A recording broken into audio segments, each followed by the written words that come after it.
Hi, this is Eric Brudvig from IGN Xbox. Today we have a video review of Enchanted-Arms. This is the first turn-based Japanese-style RPG on the 360. The main draw of the game is that there are over 100 collectible golems for you to find throughout the world and synthesize and then put to battle and fight against all the monsters that you come across with. It's an epic RPG with over 40 hours of gameplay. There's some side quests. There's a casino to toy around in. There's also one of the unique aspects of this game is that there's online play, so you can take your golems that you've built up through the game and collected online and pit them against other trainers around the world, kind of in a Pokemon-style battle. The fighting in Enchanted-Arms is all turn-based on a grid, where you have to position all of your characters, give them specific actions which have a certain attack range. So there's a little bit of strategy there involved in exactly how you're going to map out your attacks. On the downside of this game is the first thing you're going to notice is the terrible voice acting. These characters have some of the most grating voices you've ever heard. You're actually probably going to want to turn the mute button on anytime you hear them start talking. Are you friends or something? Or something. That is, we're in...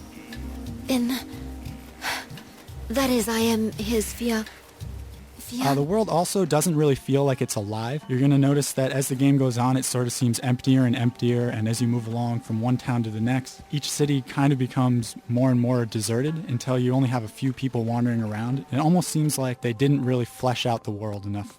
Also, as you wander through the world, everything is very linear. There's just, you go to one town, a little event happens, move on to the next, but you're on a set path the entire time. And while you're walking from one town to the next, there are very frequent random battles. All these random battles happen every few steps, and it's approaching the likes of Skies of Arcadia on Dreamcast. It can get quite frustrating. Also, everything in this game is something you've seen before. There's nothing new or revolutionary about this RPG.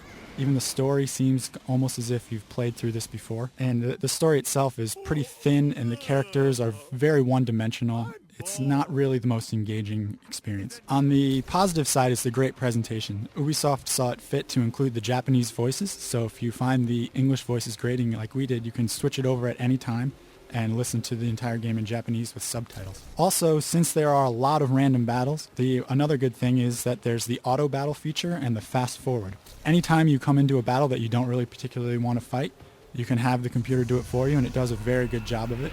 And if you hold down the Y button, it'll fast forward right through the whole battle, and you can go right through all these long drawn-out animations, and it makes the whole game go a lot smoother. Another great thing about the game is the golem design. Over 100 golems were included, and each of them is unique. So they range everywhere from cute and cuddly to dark and foreboding, and each one you find, you're really going to want to go out and get the necessary materials to make it, just so you can see what it looks like, even if you don't really need it to fight with. Also, collecting the golems is a lot of fun. They have several different ways for you to collect them. You can either buy the blueprints to make them in stores, you can hunt them down in the wild, or sometimes you're given them as a result of side quests. Another great thing is the online battle system. This is something that really we've been wanting in RPGs for a long time. You can take your team powered up online and fight it against other people for a ranked leaderboard. The lobby system for the online battles isn't the greatest, but it is functional, and you'll end up getting exactly what you want out of it, which is to take your team online and find out if they're the best. To sum things up, this is a pretty standard, solid RPG. It has a few issues, most notably the voices and the thin plot line.